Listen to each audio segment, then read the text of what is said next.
So as I said, quite a lot of news, really exciting stuff. So let's move on to our main topic today, which is remote enrollments. And as I said, this is something that's used fairly often when you want to enroll a student in a class at another school, or you might be using this for summer school. So I thought it'd be a good topic to review. How does it work? What are some of the steps you might go through? What does that mean for the sending school? What does that mean for the receiving school? And potentially even what does that mean for a teacher? So we're going to kind of take a look at all those different pieces and everything that goes along with remote enrollments. So let's just start here in district office, and we're going to do an example of a middle school student going to take a high school level course. So let's go and switch to Maple Middle School. We'll find an eighth grader. Let's use Kevin Adams. And as we look at Kevin's schedule, we can see that he has Science 8, Woodworking, Phys Ed, and the rest of his classes. So let's say, for example, that Kevin would like to take a more advanced science class at the high school. He's not really being challenged in Science 8 and would like to take chemistry. And let's say, for example, that in order to do that, we need to drop not just first hour, but second hour as well to accommodate or allow for busing time from the middle school, or really from the high school to the middle school. So we'll go to the high school in the morning, take his class, and then bus back over to the middle school. So we need to drop an example like this once the school year is already started, first and second hour. So that's going to be standard practice. We'll come down to modify schedule. And we'll come down and we'll go ahead and we'll drop first and second period. We'll choose drop selected.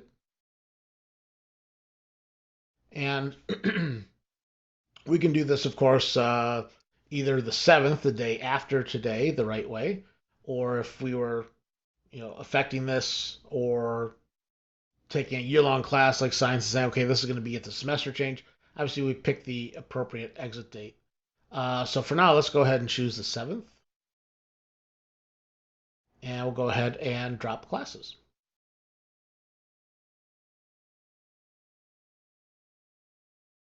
Okay, so now that we've dropped first and second period, we can go ahead and enroll him in a class at another school. So we're going to find that under our enrollment functions. And the link right here to enroll student in a remote or summer school class. So go ahead and choose that option. And they're going to take this class at the high school. And now in the course box, we can either type a course number, like science something, or we can type the course name. So if I start typing chemistry, it will do a match either by course number or by course name, making it really easy to find the course that you're looking for. And we're just going to put him into chemistry. Now, as you can see, it's going to show us all the different sections of chemistry at the high school. And we can see, thankfully, what period it's being offered. So we're looking for a section that's offered first period. There's only one. And fortunately, we have 4 seats left in that class. So we can go ahead and just choose the section.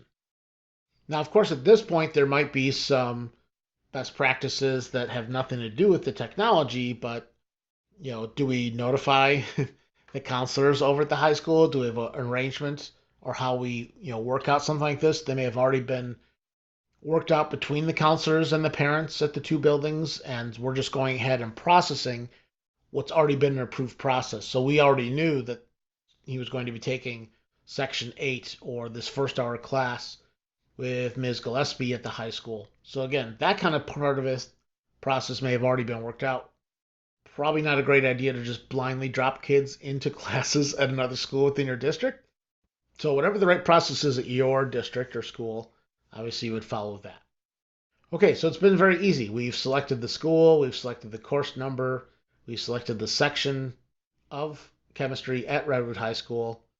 We're going to do the enrollment right away. Again, we might decide to do this on Monday, the 9th, but we'll go ahead and process it today so that we can see that change right away. I'll go ahead and submit. So that's it. Student enrollment saved. So now if we go to the list view, We're going to see that he has chemistry. If we go to the matrix view, on the matrix view, we're not going to reflect classes taken at another school. So we see it in the list view, as we saw a moment ago. If we look at the bell schedule view, again, that's school specific. So we're not going to see that here either. But we do see it in the list view. And also, if we go to quick lookup, the student will now have multiple tabs because they're taking classes at multiple schools. Because again, all these elements are school specific. What terms to display, the schedule for the days of the week. What if there was an A-B rotation day at the high school that's not here at the middle school? All those kinds of factors that can be different between buildings. So now we have a tab for Redwood High School where we can see the chemistry in first period. And we can see the other classes that Kevin is taking here at his home school at Maple Middle School. Now, some schools will have a placeholder class ready to go. So we might have a course that we enroll him in at the middle school to represent or, make it clear or plain that he's, away from the school taking another course in first hour or first and second period. Again, they might have 90-minute blocks over the high school, and that's another reason perhaps that we block both first and second period here at the middle school. So again, that's a totally optional type of thing you could do so that when you are looking at the bell schedule view, you'd understand where the student is in the mornings. Or with the rotating schedule like we have here at Maple Middle School, why they have this rotating gap in their schedule as well. So just all things worth thinking about and considering. But otherwise, overall, we can see the student has their new schedule. Okay, pretty straightforward. So that doesn't really change anything in middle school in terms of looking for or finding Kevin Adams. But what does that mean for Redwood High School? So if we come to the high school and we look for Adams, we can see Frank, Mary, and Tom, but we don't see Kevin. And this is the reason why this include remote enrollments checkbox exists on the start page. You may have noticed it for a long time and maybe just kind of ignored it because you didn't need it or know what it did. But that's exactly why it's there. So now if I search for Adams, even with the quick search, you can see that Kevin will now show up. So again, if I just type Adams, we get the Adams at the school.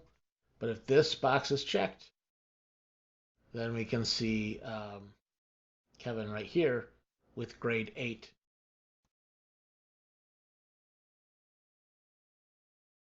Now, of course, we could also find the student. Let's just get rid of that for a moment by going to the class enrollment. So if we go to teacher schedules, and we'll come down to Ms. Gillespie. She is. We have that first hour section of chemistry, which now has 27 students in it. And there's Kevin Adams as well. And again, if you had a lot of remotely enrolled students, you might use the detail view, which has that grade column. So we can actually see how many students are in grade 8, or if we wanted to filter. Again, it's not going to pick up grades that are taught at other schools. So that would actually make it tough to find an 8th grader in this case. We'd have to keep it on all. But again, obviously having the column there, you could see the 8th graders. And again, that search kind of carries all throughout the system. So even though our browse links are still 9 through 12, if we want to say grade level equals 8, I copy that. Once again, that's not going to do anything because by default, we're not including remote enrollments. And even if I did a forward slash in front of that, well, we're not looking for inactive kids in grade 8. So we'd say include remote enrollments. And now again, with the autocomplete, we can see we have several 8th graders at this high school, and we can find them that way. If memory serves, let's see real quick. There's also a student search code called secondary students. So again, secondary students are students that are, let's see if we don't check the box, what happens. So normally you would say star secondary students equals and then a grade level, like 8. And there you go. That's another way of getting those kids. And because it's a special student search code, That works whether the include enrollments box is checked or not. So that might be, if you're doing that quite often, something that you then go and take and put into a stored search, for example. So we might say find eighth graders or remote eighth graders. Just add that search command, and now we can come down remote eighth graders and run that search and find those 8 students. Regardless of how you do it, because the student is taking a class at our school, when we go to that student record, we'll take a look at Kevin here. We can see all the screens that we have access to at this building, just like they were a student, at our building or at the high school. So we can still see that Maple Middle School is their home school. Again, the quick lookup screen is now going to show Redwood first and Maple second, but we can see all their classes at both buildings. And we can now look at their full student record. So once they're taking a class at our school, that essentially gives us permission to see that student and their various student records. Okay, so anything we can see for a 9th through 12th grader, we can now see for Kevin. All right, so let's take a quick look at the impact on teachers. We've signed in as Ms. Gillespie, and we're going to go to chemistry in the first hour.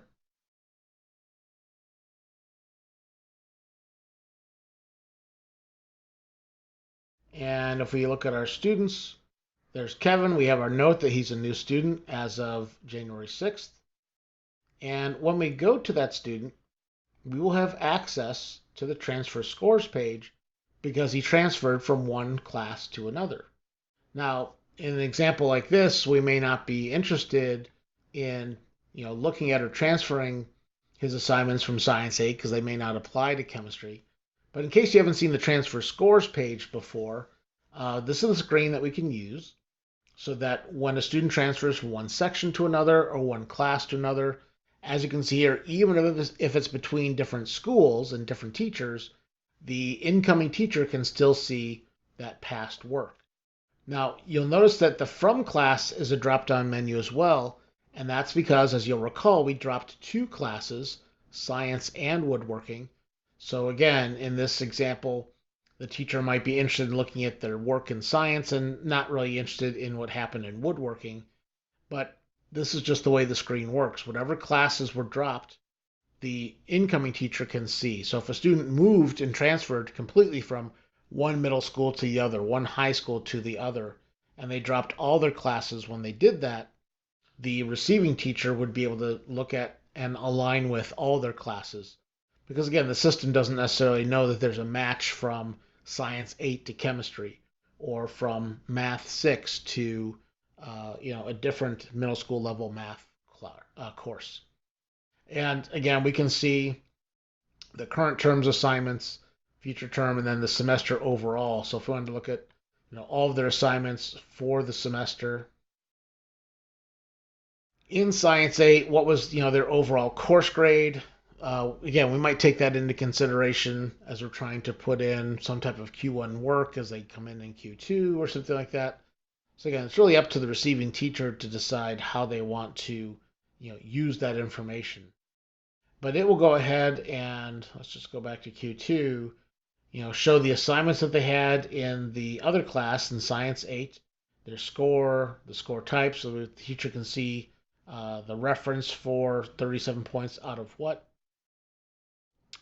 And then this would be a chance to see the assignments in my class here in chemistry. And if I thought there was an alignment, again, which typically happens more when a student's moving from one section of chemistry to another for, scheduling purposes or something like that, you're much more likely to have, a link between or a similar assignment actually between classes. So the teacher may or may not need or use the transfer screen, but it's there for them should they want to do so. If we did choose an assignment, let's just map classwork number 5 to this assignment number 5. Then we'll get a little icon here in the details column, and that would kind of do a breakdown for me of what did they have before. So they had 39 out of 50, which in the middle school grade scale was a 78% C plus. Again, we may have different grade scales between these courses, sections, or schools. So we can see it's letting us know we're copying to a new blank score, so there's no overwriting possibly happening. The grade scales actually are the same between the two schools. If they weren't, again, we would have that note and maybe some differences. But we do have a mismatch. So the prior class, as we can see, had some standard scores. So if we wanted to look at that, it's not going to show us the standard that was linked, but we can see the score that they had. So again, if the standards are different between the classes, it's going to let us know those issues as well. It's not able to transfer the standard score because it doesn't apply, for example. So that is the transfer scores page and what that looks like for a teacher in the Power Teacher Pro gradebook. So again, that's just one of several available student screens. The key thing to note is that it's not listed here in this view. Once we select the student, it's in the drop-down list of screens. So we can get to it from here, but not the main left menus. Just kind of keep that in mind if you're giving advice to your teachers. So those are the main things I wanted to share on remote enrollments. Again, what does it look like